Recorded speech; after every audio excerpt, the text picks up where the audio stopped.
संचालक निखिल कराचीवाला व विशाल कराचीवाला यांच्या माध्यमातून भारताची नंबर 1 समजली जाणारी SUV टाटा नेक्सन या कंपनीचे 7 लाख कार विक्री करण्याचा पराक्रम केला आहे.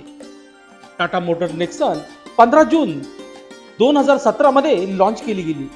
त्याच अनुषंगाने कंपनीने 7 वर्षात 7 लाख नेक्सन कार विक्री करण्याचा रेकॉर्ड केला आहे.